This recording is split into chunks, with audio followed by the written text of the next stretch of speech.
the Virtual Center for the Study of the Constitution and Civic Responsibility, an ongoing inquiry into American political origins and evolving institutions. The Executive Director of the Virtual Center is Dr. Bill O'Brien. He's also your host for this continuing conversation. Here he is now, Dr. Bill O'Brien. Thank you very much, Bob Kincaid, and welcome to the Virtual Center for the Study of the Constitution and Civic Responsibility. It is Tuesday. It is the 26th day of May. It is the day after Memorial Day. I trust that everyone had a wonderful, long Memorial Day weekend, with the exception of the heavy rains and tornadoes in the middle part of the country and the absolutely amazing quantity of rain in Texas. I think most of at least the eastern half of the U.S. Over the weekend was just gorgeous. I think we're in for several days of rain and threats of rain now, but the weekend was absolutely stellar, and it was beautiful. And we didn't do a program yesterday because it was Memorial Day, and we kind of assumed that there probably would not be that many folks tuned in on the holiday, and we're kind of right in the early afternoon in the Eastern time zone, and we figured that we probably wouldn't have that many folks tuned in anyway on a holiday weekend. So we thought perhaps better of just postponing and holding our programming to today. That means that it's been 6 days since we've been together here at the Virtual Center. I welcome you. I invite your participation in the program. I thank you for your willingness to tune in and give us a portion of your valuable time on this Tuesday. I invite you to share your thoughts and your ideas or concerns or considerations with our listeners. We have a phone number that has been reserved just for that purpose. Our phone number is area code 304-663-4676. 304-663-4676. And in the interest of mini promotion, let me remind you that 4676 on your keypad translates into Horn, H-O-R-N, and of course the message here clearly is that we are brought to you through the gracious willingness of the Head On Radio Network to share this program on a regular basis with you, and we thank Bob Kincaid and his folks so much for that. If you would like to email me directly, then I would love to hear from you. My email address is waobrien906@gmail.com. waobrien, O-B-R-I-E-N, 906@gmail.com. I want to begin today's program, and it's a little bit of review. So in that sense, it's right on the mark, so to speak. But I have to introduce today's program with a bit of an apology. I did receive an email from one of our listeners who was a little bit concerned about the end of our last program last Wednesday. And you'll recall that we had on last Wednesday, we had a call from Horsts in Taiwan, and spent the better part of our first hour and half, maybe, the better part of the first 2/3 to 3/4 of our program, listening and sharing ideas with Horst from Taiwan. And when that call ended, we had a little bit less, about 28 minutes left in our program, a little bit less than a half hour left in the program. And so what I was trying to figure out is, okay, how do I maximize the time we have left and at the same time avoid getting into something that there's no way in the world we're going to have time to finish, knowing full well that we had 5 days until our next program together. And of course, I wasn't even thinking about Memorial Day at that time. Actually, we had 6 days before our next program before today. So I decided that I would get into the WorkKeys program. And we did, if some of you who may recall, we did a program on WorkKeys several months ago. I would say well over a year ago, maybe closer to a year and a half ago. But we haven't really touched it since. And since we were talking about the workplace, and since we were talking about Richard Sennett's new concerns about new capitalism, and since we were talking about finding ways to deal with the displacement and the disruption in not only the people who comprise our workforce, but in work itself, that is being, spurned, being accelerated, if you will, by the elements of the new capitalism that Richard Sennett writes so incisively about, I thought it would be a good idea, and this, of course, I had planned to do, was to get into the WorkKeys program. And the reason for that is that WorkKeys is a training, workplace training program and assessment program. And that's the key. The WorkKeys program is really driven by a series of skills-based tests where employers can, or potential employees can test their own skills by taking these WorkKeys assessments and evaluating their strengths and their weaknesses in the very specific skill areas that comprise the WorkKeys program. What I intended to, initially intended to do was to suggest that the WorkKeys program tends to be a very traditional workplace training program, both in the skills that it emphasizes and in the definitions of those skills and the levels of the sophistication at each level of those skills that the WorkKeys program helps us measure. What I had intended, and indeed I will point out, is that the challenges of the new capitalism, the challenges in this age of technological revolution, speed and mobility and flexibility and insecurity that make up global capitalism in today's world, is not only displacing and disrupting workers in ways that we've spent some time talking about, but it's also bringing into play and calling on much more elevated levels of skills than employees have ever needed before.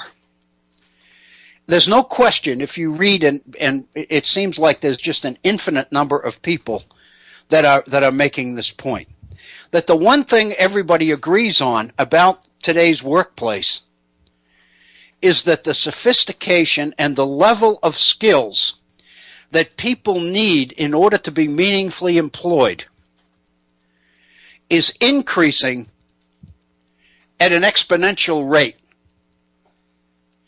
And it's driving home the message that people need to get training beyond high school, need to at least consider community college education, if not baccalaureate level education, if not graduate education. In other words, the educational demands of the 21st century workplace have taken us well beyond the skill levels that used to be sufficient when our major focus in the economy was industrialism, was manufacturing. As we've moved into the age of high technology, the age of the internet, the age of instantaneous communication. We have moved into an area where the skill demands are increasing so fast, and I think we've talked about this on previous programs, that it's driving a lot of people out of the market, out of the ability to secure meaningful jobs. And consequently, workers find themselves scurrying around trying to figure out where they should go. We hear all this talk about career change, all this talk about upgrading your skills, all this job about the fact that where people used to change careers, change jobs, and even careers 2 or 3 times in their working lives, now we're hearing numbers like 6 times, 7 times, 8 times, 10 times, where people are changing jobs and moving and calling on a whole new set of skills. And therefore they feel the need to get some training in those skills. But some people are just, frozen in time because they really don't know which way to go. They don't know where the job opportunities are going to be located. They don't know what to prepare themselves in because the economy is changing so rapidly that by the time they secure the initial credential in a particular skill set, it's entirely possible that that whole range of skills will no longer work for them. So consequently, the levels of insecurity and uncertainty about where to go, what direction to go in, what to do, are legion in today's work world.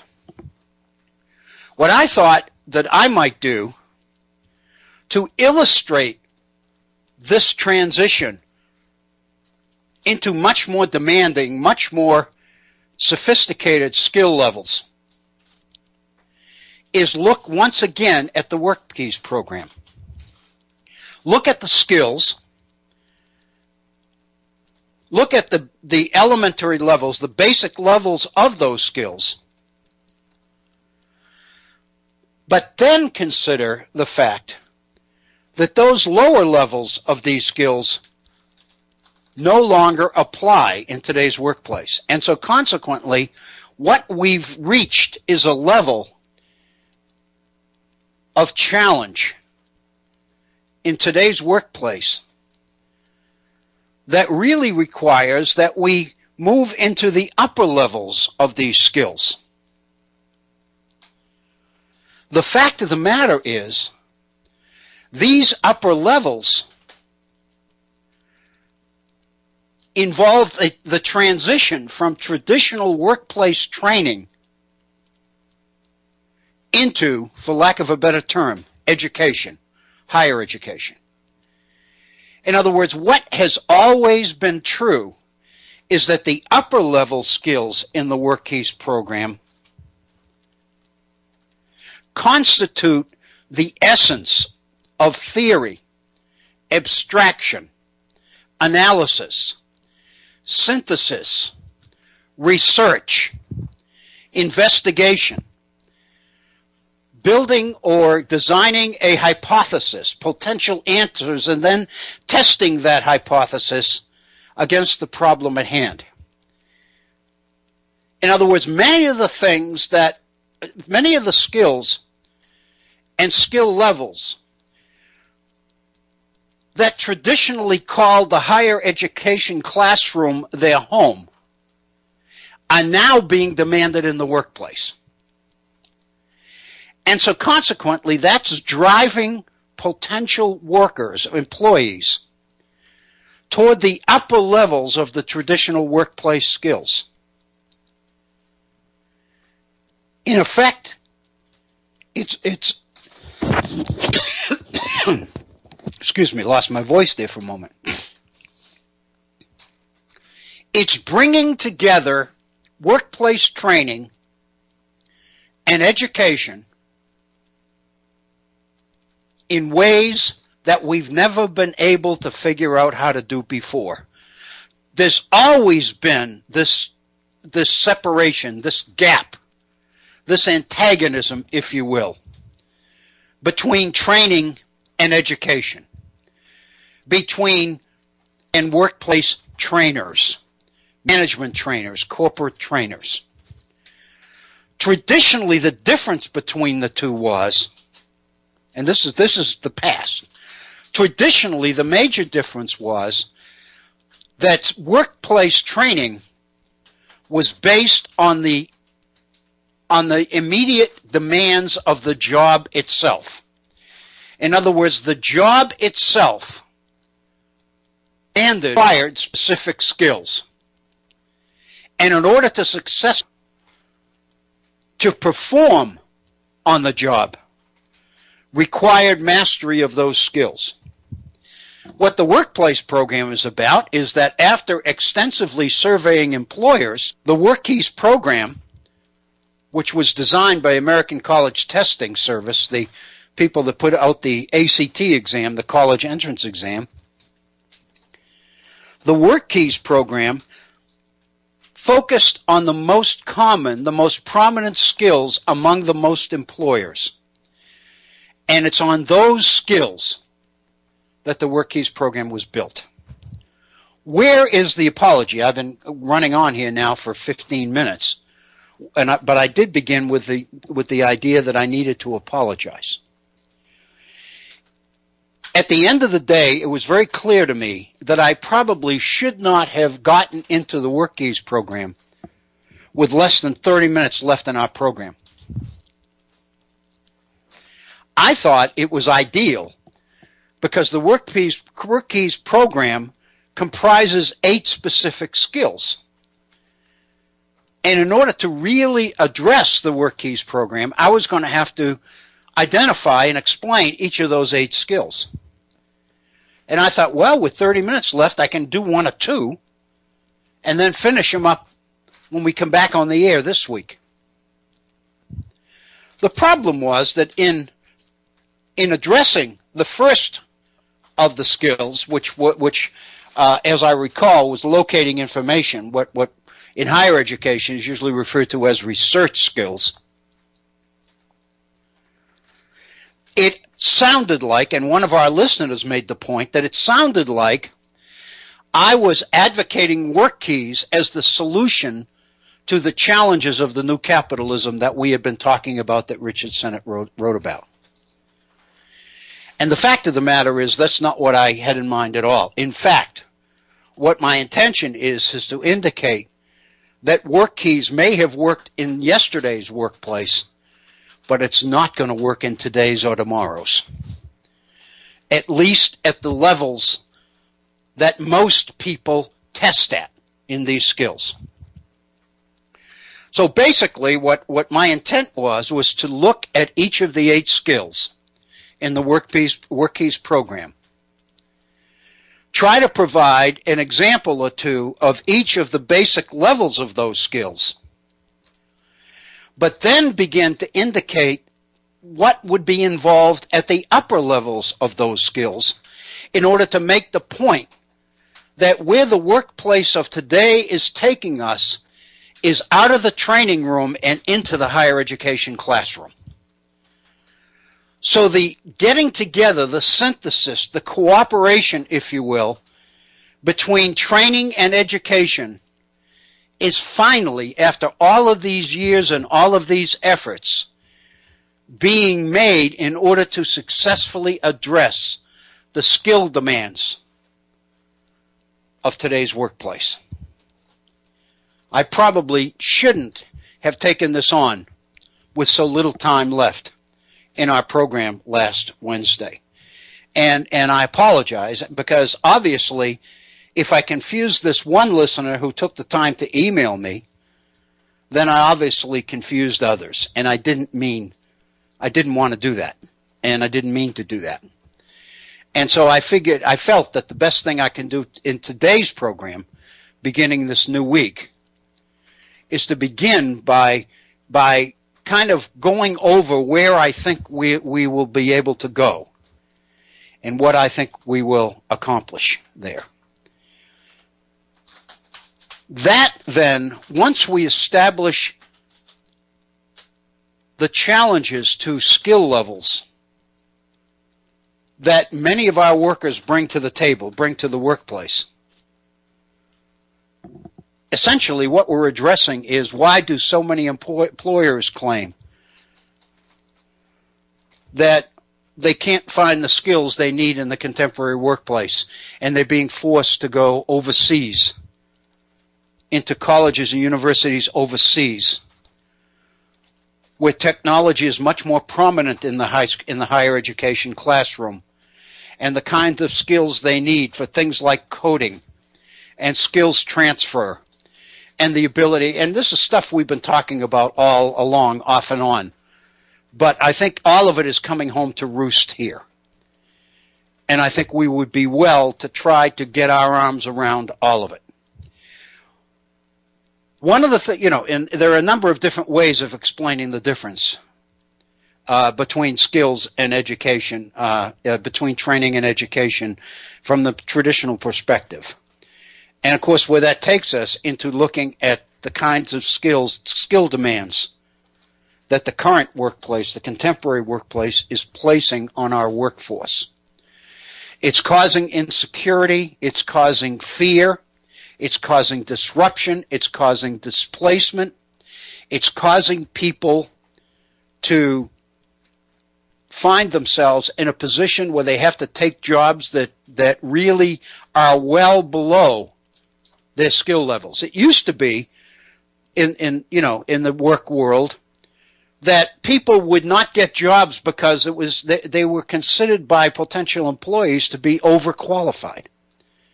I can remember employers telling me in the past, you don't really want this job because with your skills you're not going to be challenged, you're not going to be satisfied enough, and therefore you're going to leave, and I'm going to have to do this search all over again, and I can't afford to do that. So consequently, in order to benefit you and me, we're going to offer the position to somebody else who's more qualified for what we're going to ask them for and not overqualified like you are. That sounds wonderful. It's wonderful. It's a wonderful way. If you're going to get a rejection letter, saying it that way is a wonderful rejection. If you're going to be rejected, you might as well be rejected by people saying your skills are so far up there that it's more than we need, and we're not going to insult you by offering you this job. Even though you didn't get the job, that makes you feel good. But the fact of the matter is, if you need a job, then it doesn't fly very high. And that's what's happening in today's world. We have so many people that are being underemployed or semi-employed that we have a lot of dissatisfaction in the workplace.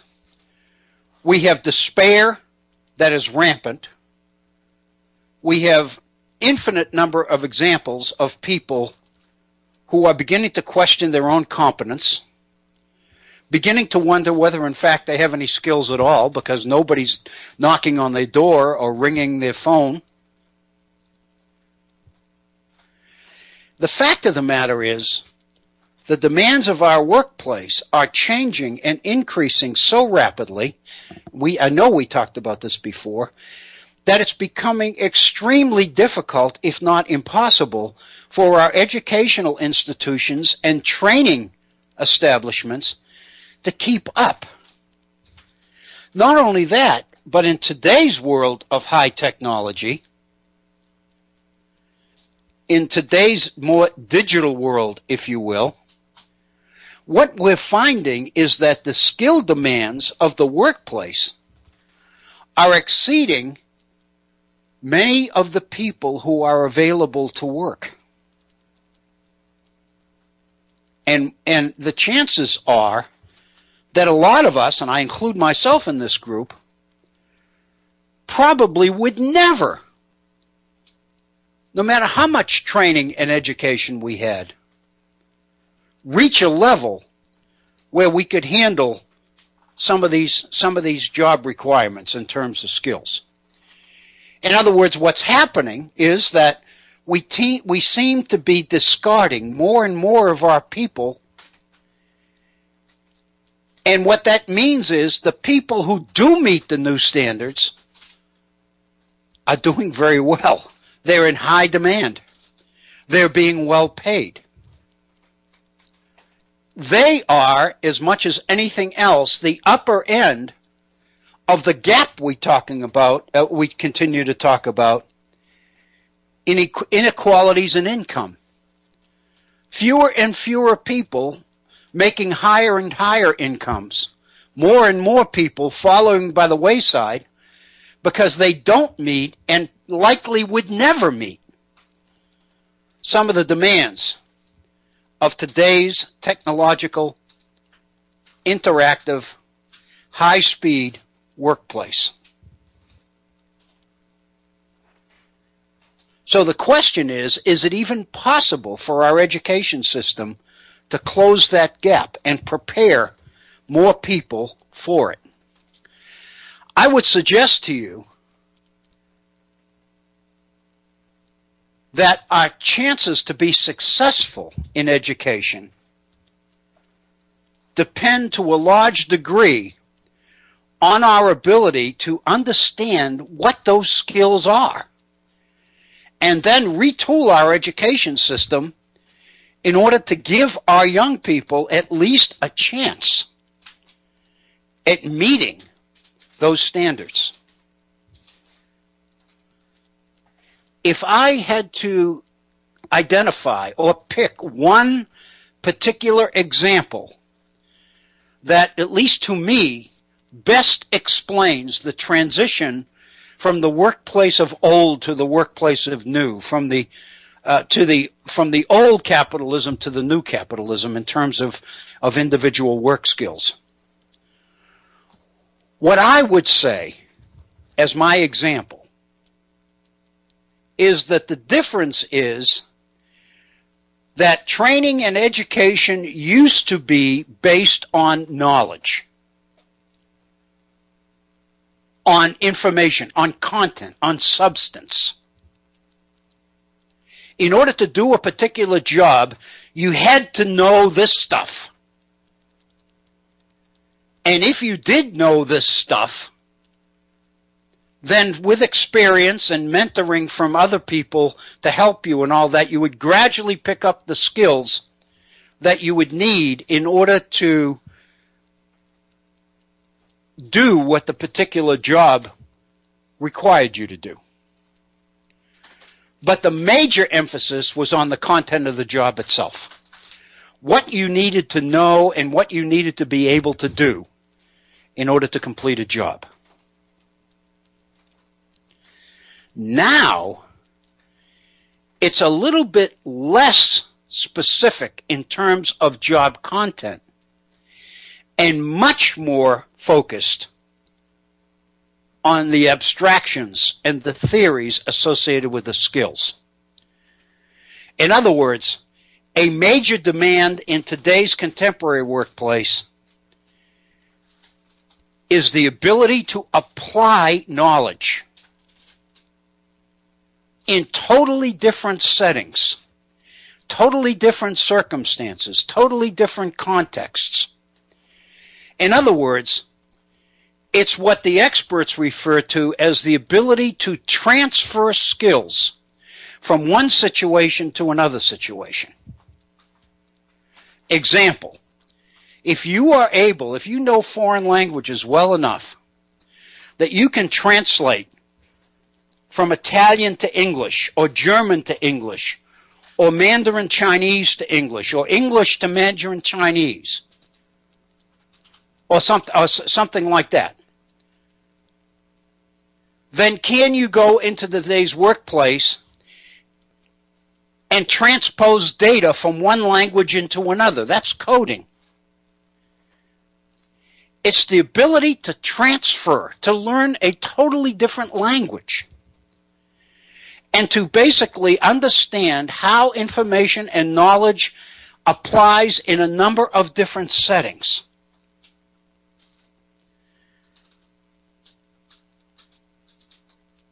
The job is much less focused on the content of the work itself and much more focused on the skill of the worker, on your ability to think abstractly, on your ability to innovate, on your ability to research, to collect information, on your ability to know where to go to get the information, on your ability to be able to test the validity of the information in order to discard information that's less important and highlight research data or information that's more important, more pertinent to the job at hand.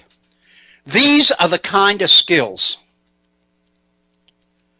that I think the workplace of today and tomorrow are going to demand.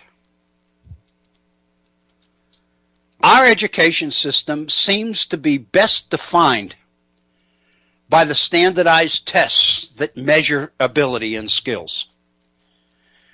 By definition, the kind of skills we're talking about don't easily lend themselves to standardized testing, to multiple choice answers, to filling in the blanks, or to true and false responses to a series of options, or picking from 5 potential right answers the best answer. It seems to me that's what we're talking about. And it seems to me that if our educators and our trainers are going to be able to seriously influence and enhance and increase not just the skills of a few, but the skills of everybody. We have got to bring everybody up to this, because the nature of our society, the nature of our republic, is driven by the fact that everybody's got to be able to contribute. We have got to find ways to keep our people working, to keep our people feeling as if they are relevant, as if they matter. We've got to find ways to counteract the uselessness that Richard Sennett's talking about.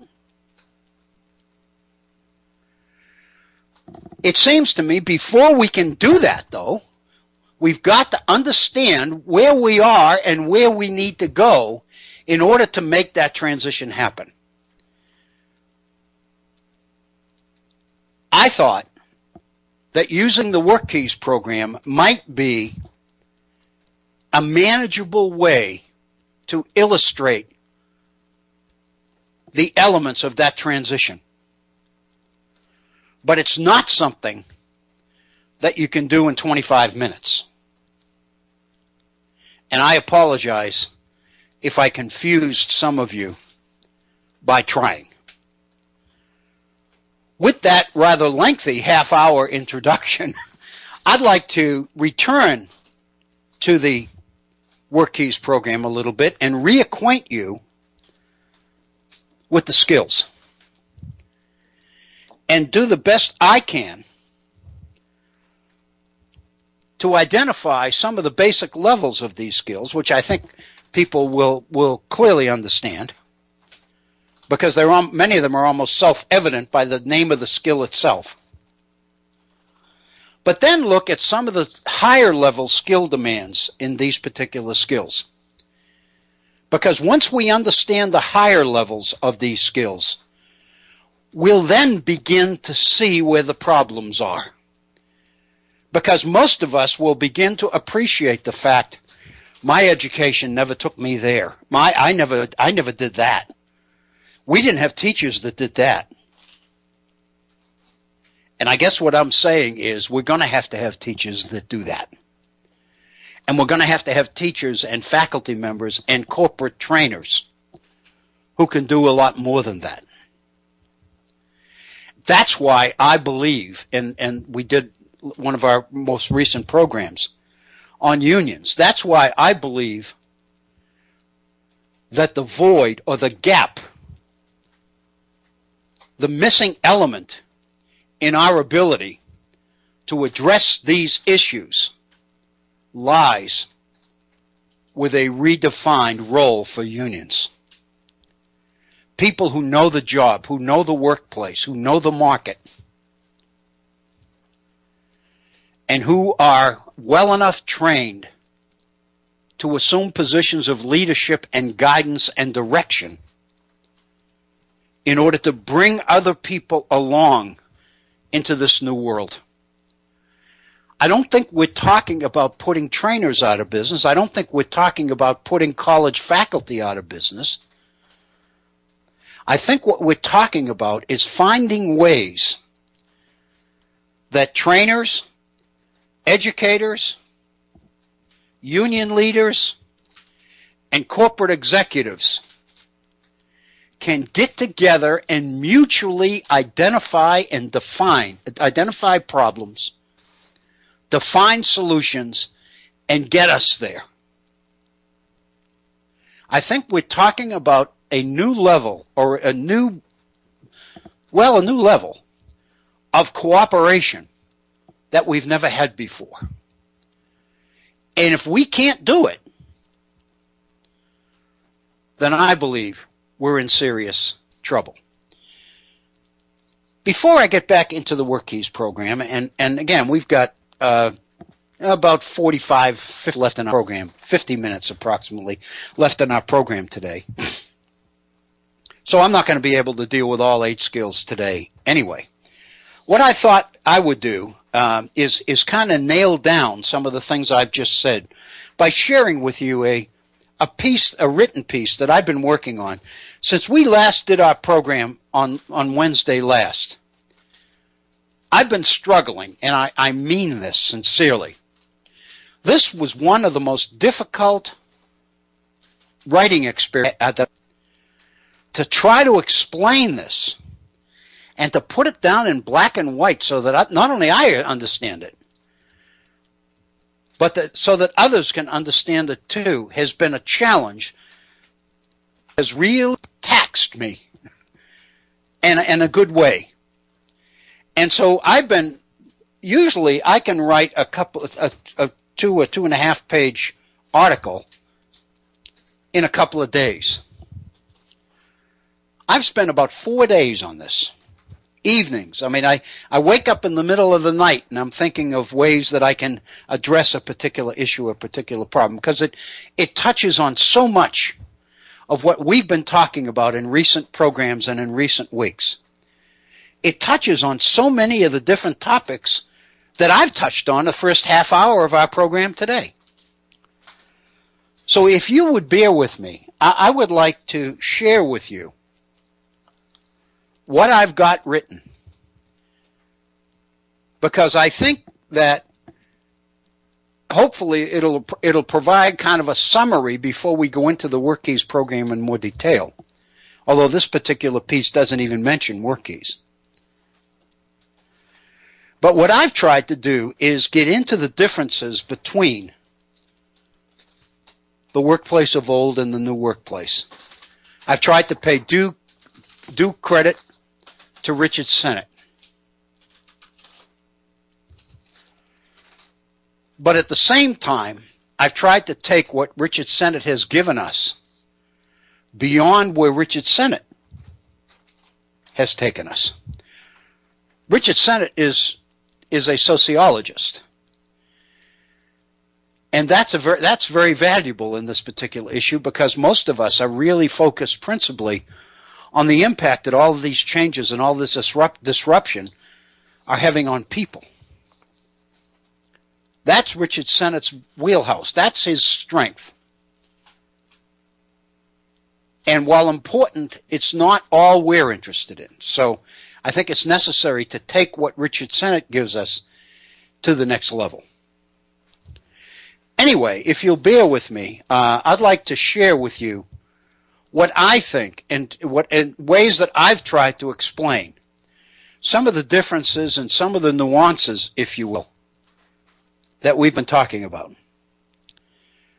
I've begun this piece by, this was easy, the data on unions and the data that demonstrates that unions are in trouble in this country by looking at the decline in membership.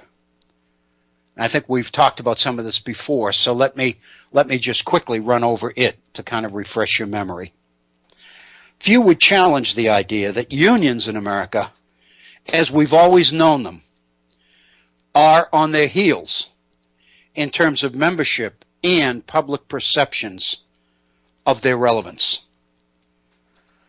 While better than 1/3 of working people in the mid-1950s were union members, 36%, that figure dropped to 16% as Ronald Reagan left office in 1989, lowest among the world's developed democracies except for France. President Reagan's exodus failed to stop the bleeding. By 2008, union membership was down to 12.4%, a number that would have been much lower had not public sector enrollment of 36.8% offset the dip to 7.6% of private sector industries, just as Barack Obama prepared to assume office after his election in 2008. Bureau of Labor Statistics data for 2014 indicates only negligible slippage of 0.2%, 0.2%, from 2013 to 2014. But that hardly signals a union comeback. Public sector membership continues to outstrip the private better than 5-1. And this is where I get into the substance, and I hope you'll bear with me. Despite these numbers, for purposes of this particular discussion, let's consider, as we've always known them, to be the key variable. The purpose of this essay is not simply to document a trend. Neither is it to question the wisdom of that trend or to endorse it. It seeks instead to formulate a viable, more meaningful role for unions in the face of critical challenges to both domestic job growth and economic expansion internationally. More particularly, this essay anticipates guidance, if not outright leadership, from this new unionism to help restore sustenance and dynamism to the nation's middle class and durability to the social fabric itself. In other words, and I'm off the text here, in other words, what I'm suggesting is that what we need is a whole new view, a whole new look at a totally new version of unionism. So consequently, my point here is that the decline in membership that this data documents is a decline in unions as we've always known them. But what we're talking about is a new unionism that we don't know yet, because this paper is the beginning of trying to define it, at least in my mind. This gets into some of the Richard Sennett material that we've looked at. In the face of what seems an insatiable corporate obsession with short-term profit, shareholder demands, and near fixation on the bottom line, all of which tends to trump the needs of employees, employers have all but abandoned the condescending, somewhat paternalistic role that government defined for them years ago. Enticed by tax incentives to assume contractual responsibilities for employee welfare, employers were able to short-circuit demands for direct government services and exaggerate the social conscience of the private sector. In the process, the illusion of small government was advanced. What I'm saying in this paragraph is that traditionally, government handed off responsibility for employee welfare to employers. And in order to get employers to take on these kinds of responsibilities, like health care, pensions, workplace training, and all these other things that traditionally the company paid for, in order to get employers to take on that kind of a burden, government offered the employer tax breaks. For example, pension contributions and health care costs to the employer were pretty much tax-free. So in other words, if an employer is paying X dollars per year for employee health care, they don't have to pay tax on that money, because that money is going for a socially worthwhile thing, which is employee health care. So in the process of handing off the responsibility to employers, what we've ended up with is a situation where employees didn't have to look to government to provide their health care and their retirement and all that stuff, because the employer was giving it to them.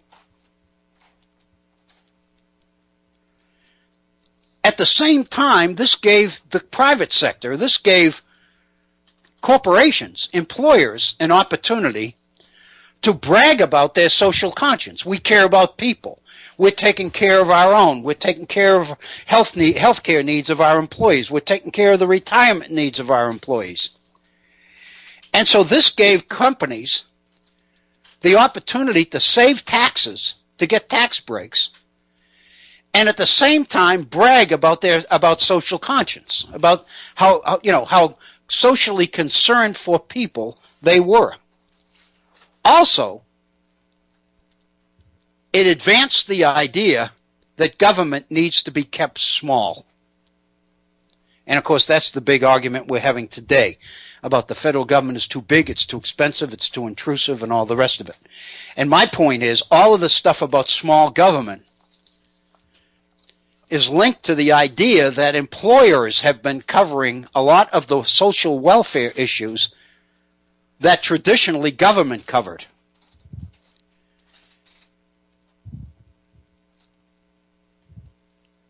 Back to the text. Richard Sennett, and then I named his book, The Culture of the New Capitalism, 2006. Richard Sennett is hardly the first to delve into the frenzied, frenetic world of today's global capitalism. But the sociologist in him makes its impact on people worthy of a classic. Lost in today's highly competitive, interconnected digital workplace, this virtual economy on steroids, Sennett reports, is room for serious attention to the benefits of work that were long the essence of America's middle-class cultural tradition. As employers were going through these changes in order to meet the demands of the new capitalism, all the other stuff that they were doing started to fall through the cracks. They became much more conscious of the value of stock, the values of shares of stock.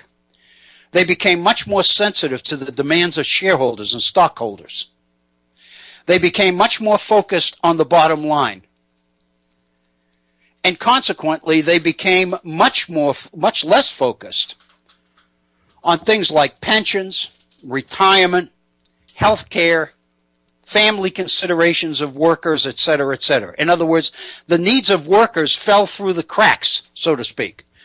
Because government wasn't doing it, it never did do it, and the reason it never did is because we have this thing about socialism in this country. All you have to do is call somebody a socialist, and that covers the whole thing. So basically, we've convinced ourselves philosophically that government can't do it, shouldn't do it. We entered into a form of new capitalism that Richard Sennett identifies for us that indicates how difficult it is for employers to do it.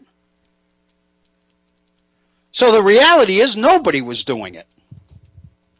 And we ended up with all of this insecurity and displacement and all of this other stuff that we've been talking about. So therefore, as Richard Sennett reports,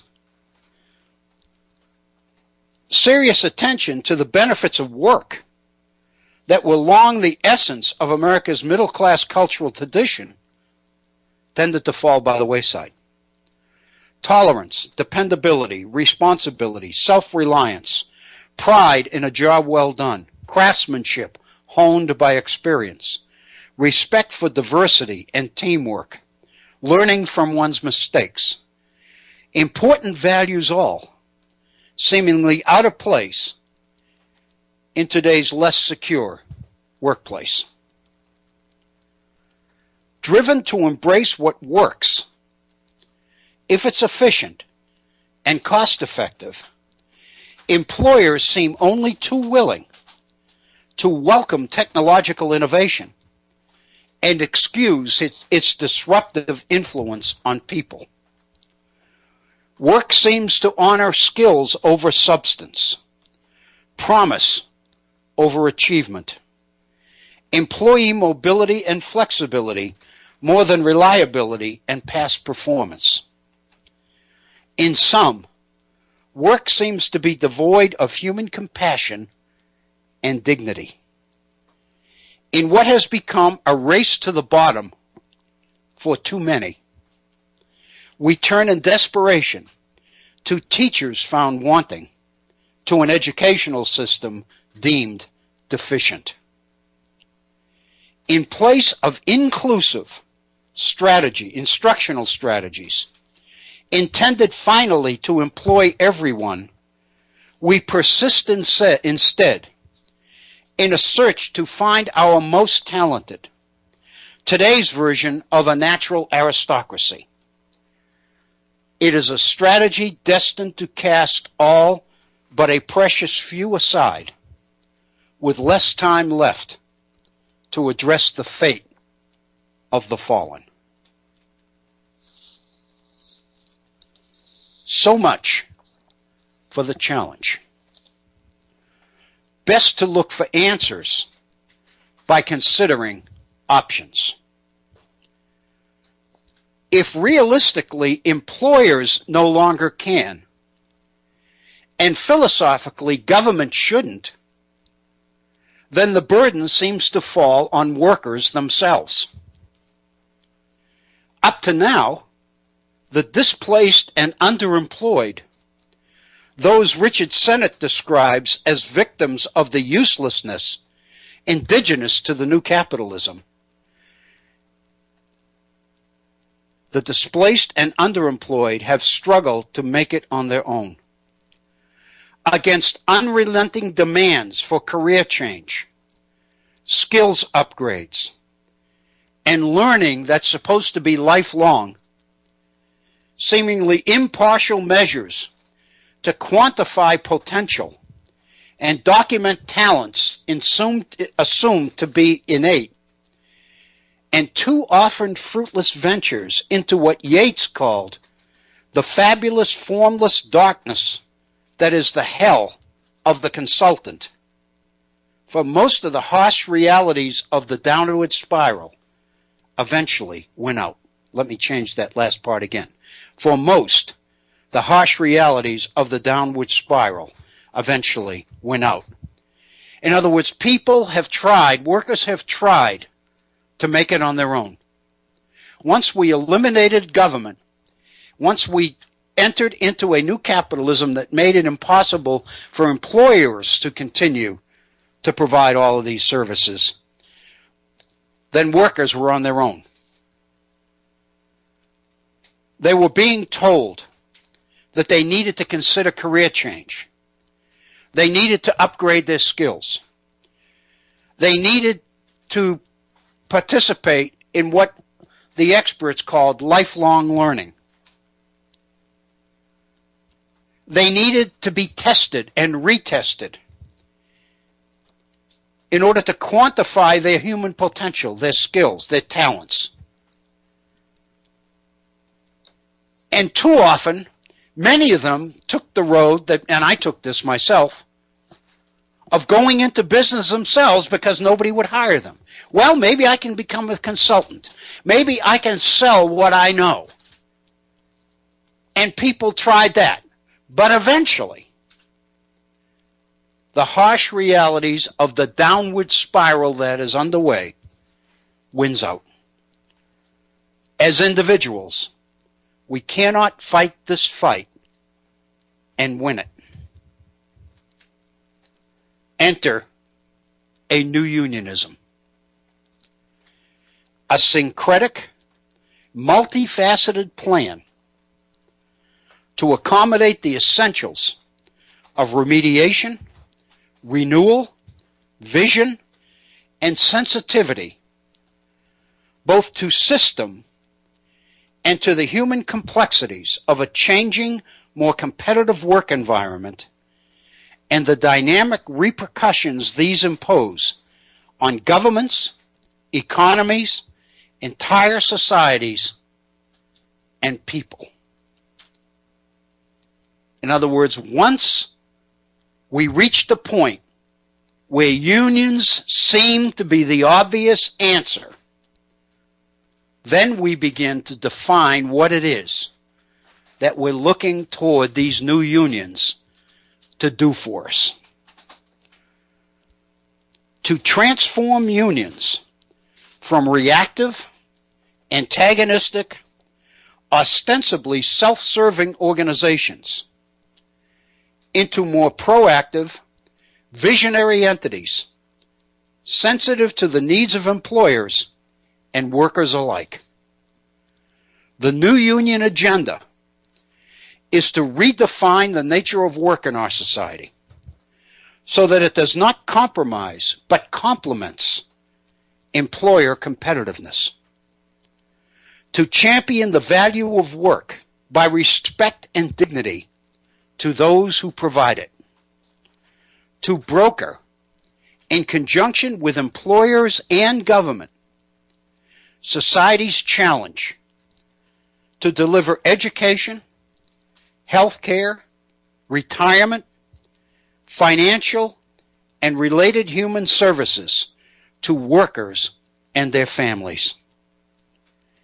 As a voice for working people in a world without one, unions face immense challenges and responsibilities, traditionally borne by others. Here, in this complex world that David Letterman tried to help us understand with top 10 lists, here is an overview of labor's new task list. Here's what we need for these new unions to take on.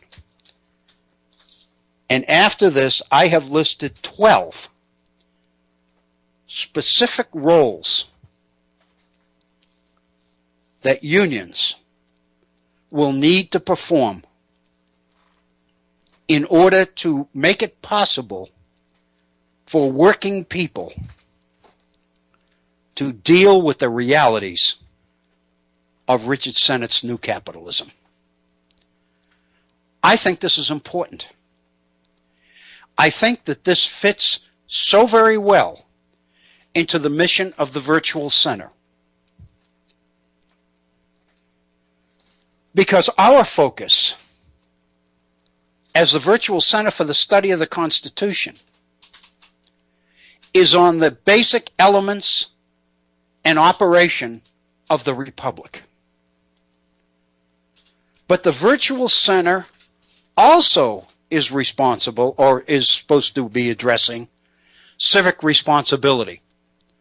What is it we are demanding from our citizens in order that this Republic can prove successful, so that this Republic can fulfill its mission, so that this nation can really become exceptional, principally because of what it does for people.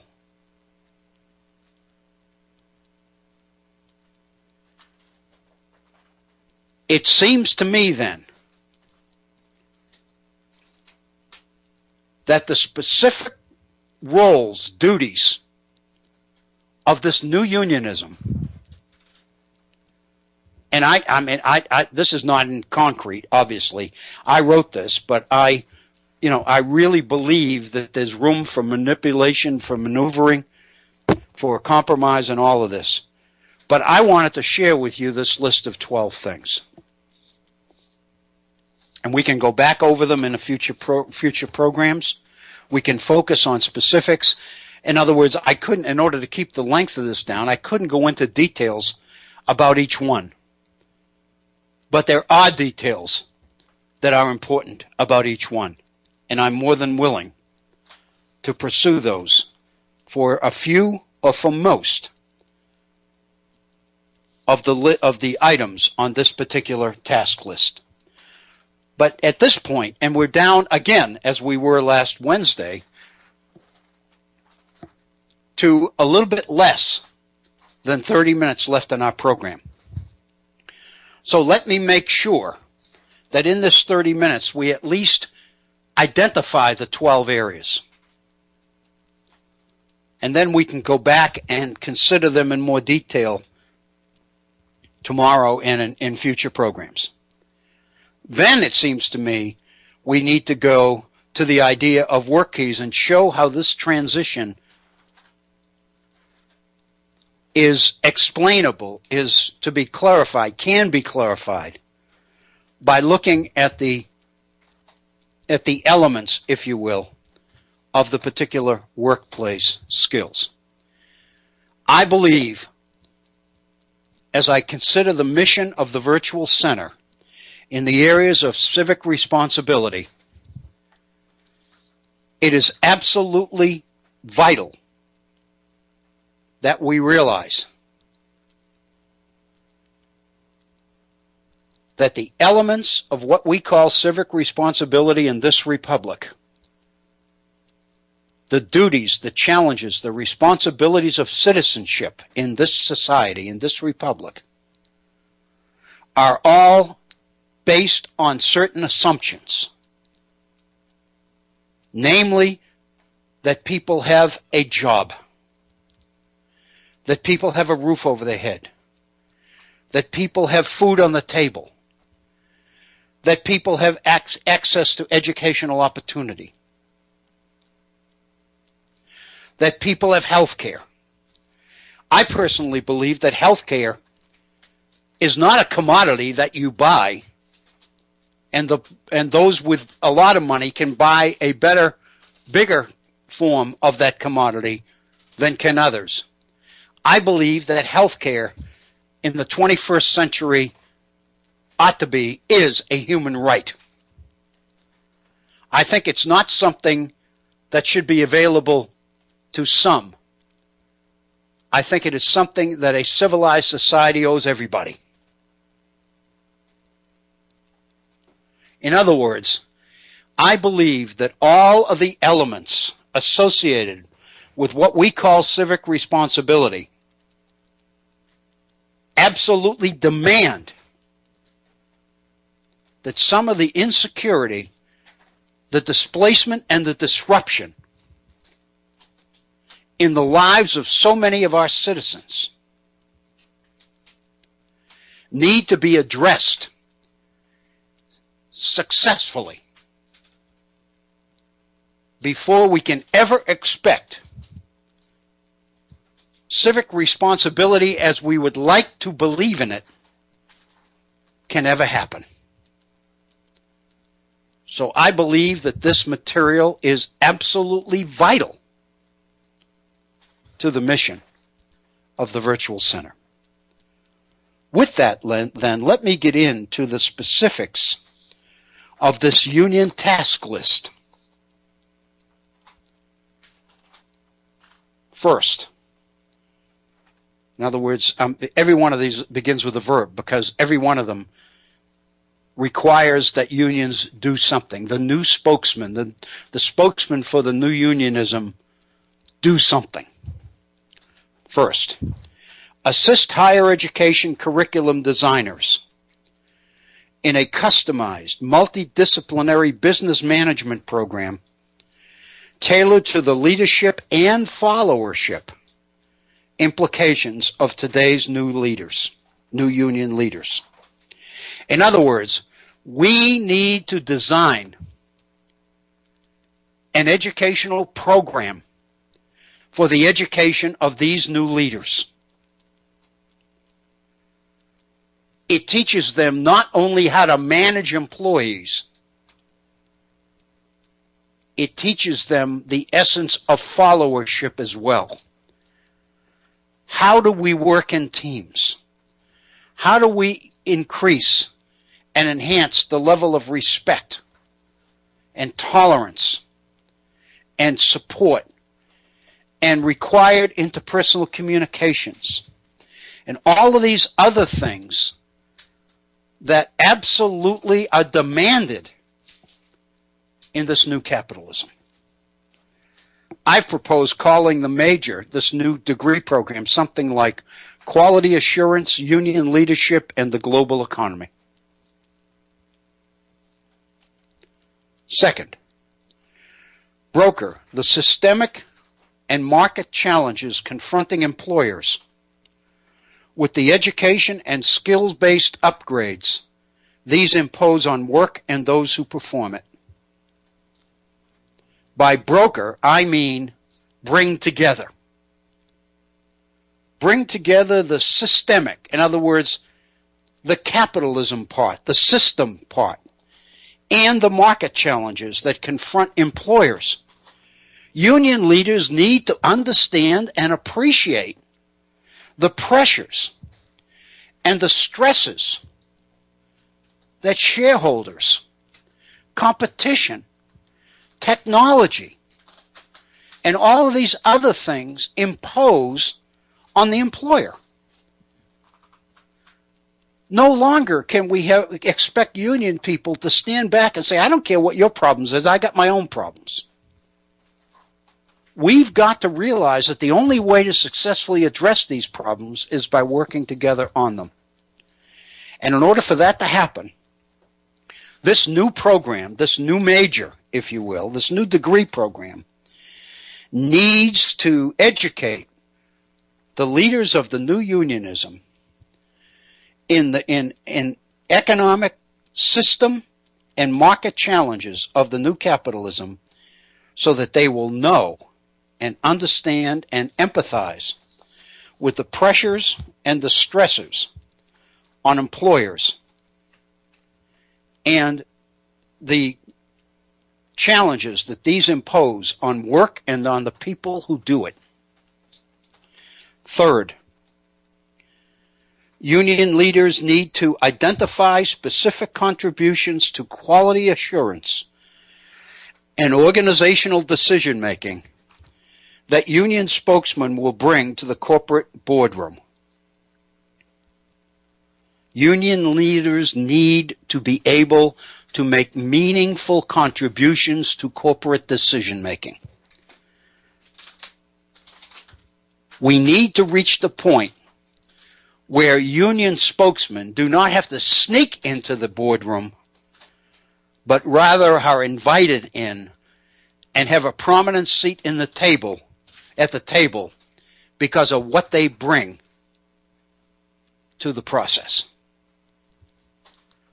Fourth, represent worker interests and bring job-specific content to college curriculum committees and program advisory boards in order finally to connect academics and workplace priorities.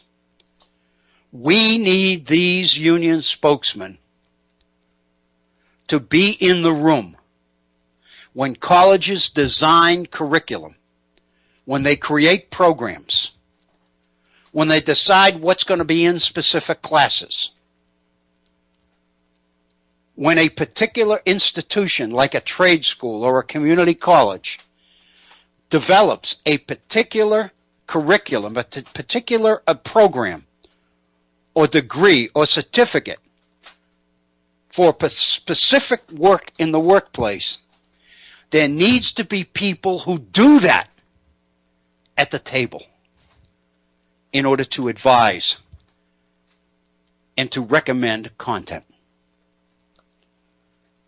Fifth, these leaders need to incorporate the theoretical and higher order cognitive skills linked traditionally to the classroom and job-specific content, long considered the prerogative of trainers and endemic only to the workplace, into a new dynamic appropriate to the work of the 21st century.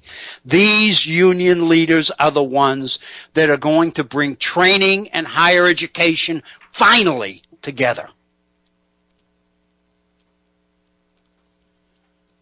Sixth, these new leaders will assist educators to integrate interactive technology, distance learning, and math science applications to curriculum aimed ultimately at the new workplace.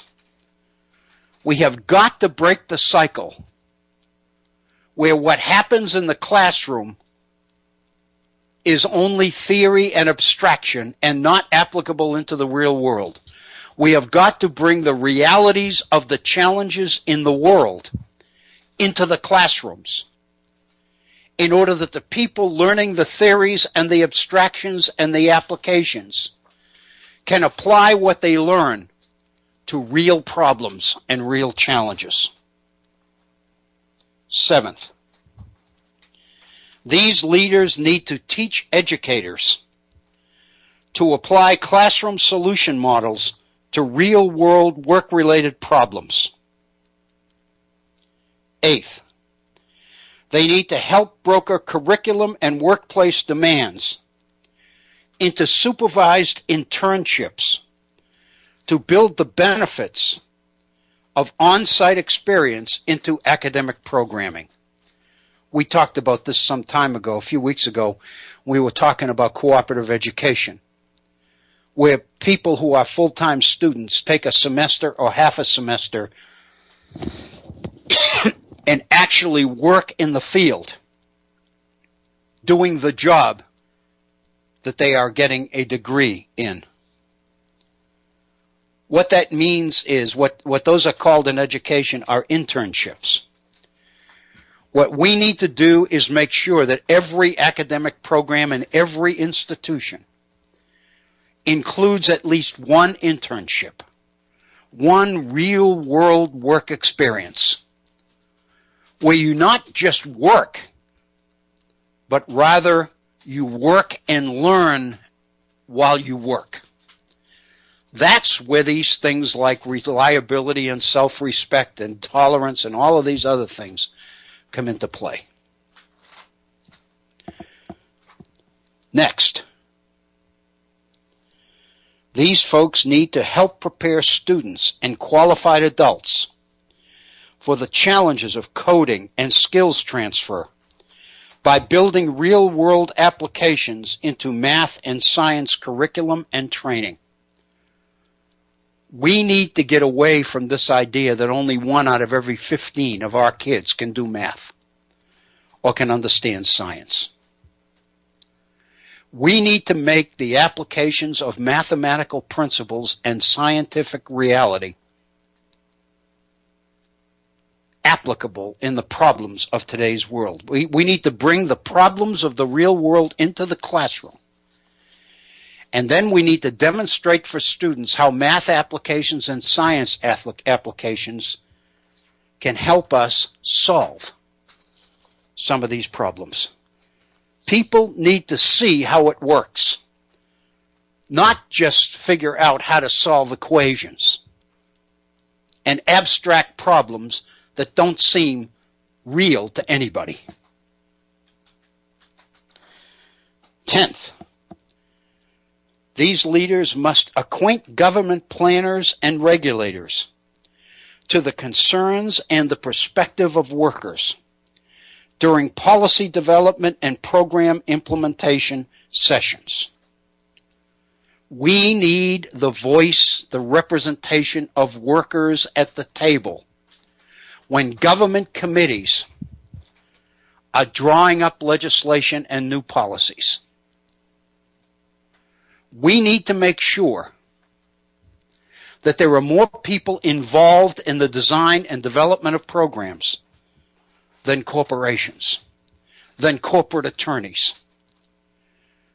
We need to get away from the idea that only one perspective matters.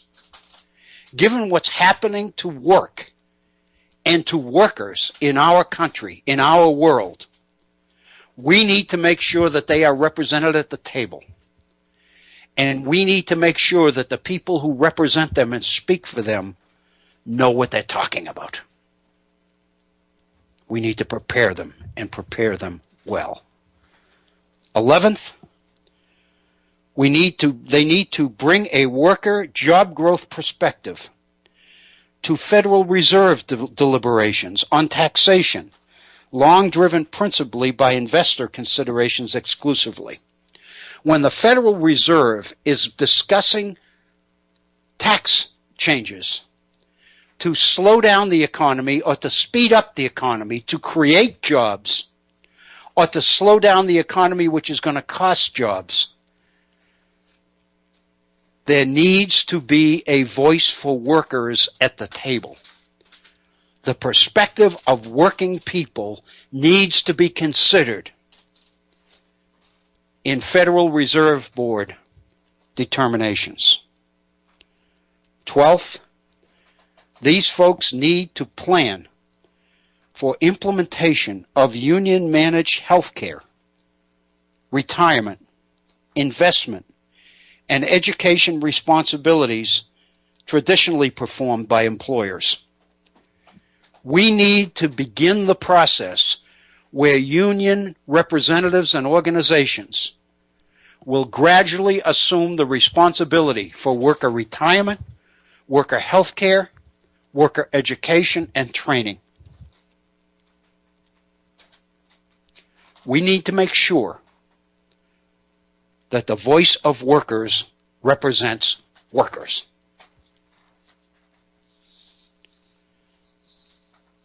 And finally, that exhausts the list. Here's what I put together, in fact, just this morning, as a conclusion to this. Ironically, greater skill and adaptability demands of the 21st century workplace have accomplished what academic theorists and worksite practitioners have never been able to accomplish. The transition from skill demands defined and driven by the immediate requirements of the job and addressed on site to more abstract, multifaceted planning and problem solving, most often undertaken in labs, on drawing boards, by teams employing the most sophisticated cognitive applications usually associated with the classroom.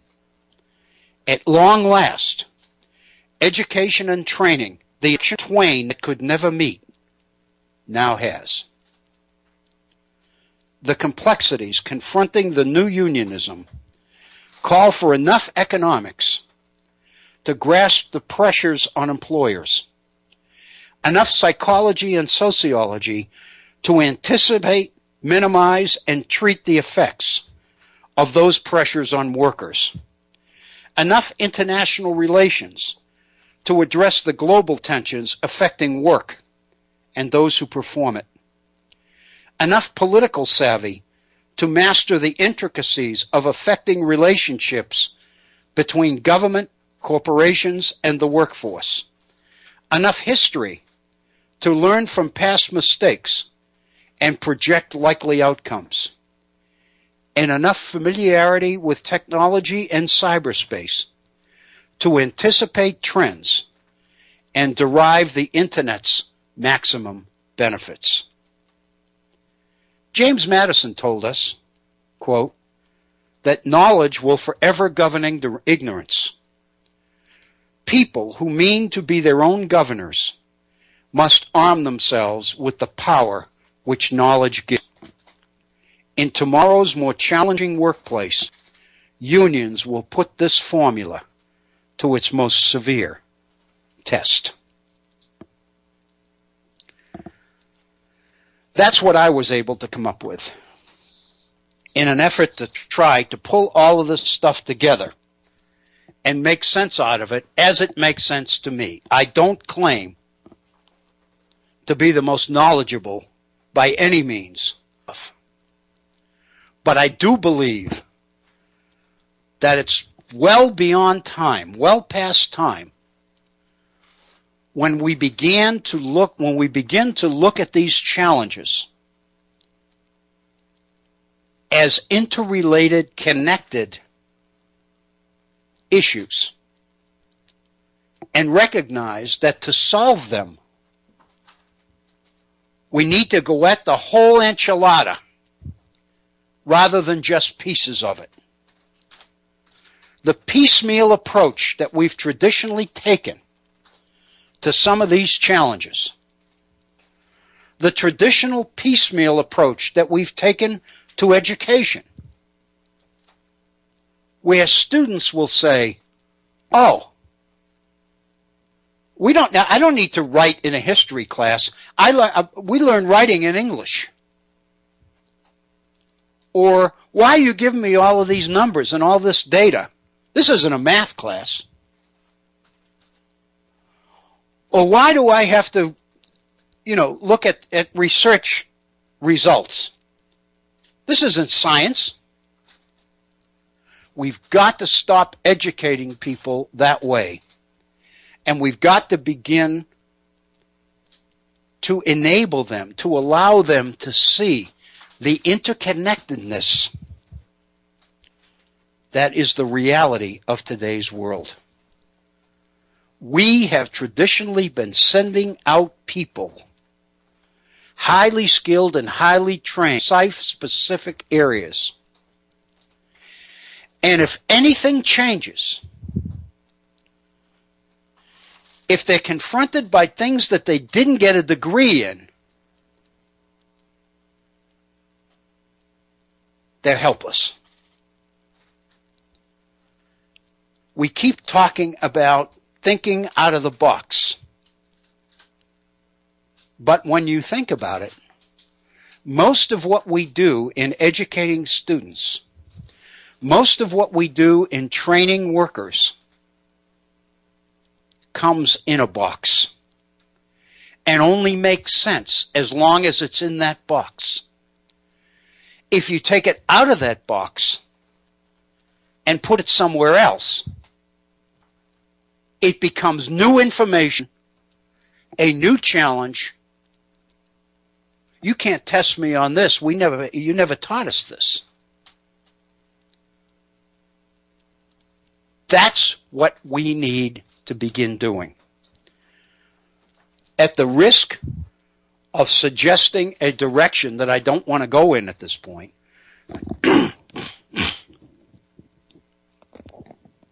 let me say that in my sense, that seems to be a strength of the Common Core. Because the Common Core raises the kinds of questions and skills that force students to look at issues more holistically, to look not only at the pieces, but at when they are assembled by somebody, and to recognize the problems when the person who assembled the pieces ends up with one piece left that doesn't fit.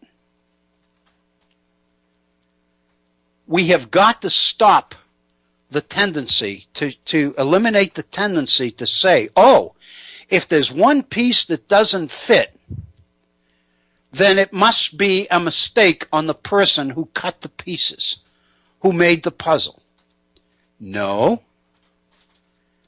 What it probably suggests is that the person who put the pieces together failed to see the whole enchilada, the whole thing.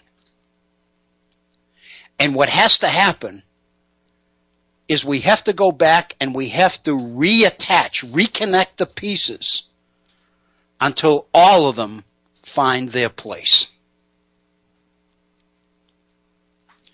That's the way we need to begin to educate people. That's the way we need to bring real-world applications into our classrooms or onto the floor on our jobs. And let me mention one thing, which I haven't mentioned, and we're nearing the end of our time, and I don't have enough time. But I fully recognize that when we use the term workplace, we're not talking about the traditional workplace where you get up in the morning, you go to work, and you come home. Because more and more technology is making it possible for the workplace to be your kitchen or your study or your living room or your den. The very definition of workplace itself is changing. And I really want to make sure that when people see the word workplace, they understand that today's workplace is quite a bit different and more challenging than the traditional workplace. The assumption was that this is where work happens, this is where the rest of my life happens. More and more, we're moving into a situation where what constitutes our life and what constitutes our work and our employment and our mission and all the rest of it are interconnected. And we've got to prepare people better for that world. I think this is the way to do it. I think we're going to the very people who have an edge because they represent workers. They know the job. They know the demands. They know the stresses. They are probably the people best able, with guidance, with instruction, with advanced knowledge. They are probably the best people to pull us out of some of this stuff. And in order to do that, we need to abandon many of the old anti-union prejudices that our society has brought to us. Anyway, we're at the end of our program today. It's 59 minutes after the hour. As they say, that's my story and I'm sticking to it. At least I can say that we're ending our program today having completed a particular item, a particular issue. Tomorrow, we'll go back and we can look at in a little bit more detail at some of these specific tasks or duties for the new unionism. And then we can begin to look at some of the skills associated with it. This is Bill O'Brien. I want to thank you for tuning in on today's Virtual Center program. I invite you to be back tomorrow. We'll be beginning at our regular time tomorrow, which is 1 p.m. in the East, 1/2 hour earlier than today. Thank you so much. Have a wonderful evening. Be safe. Thank you.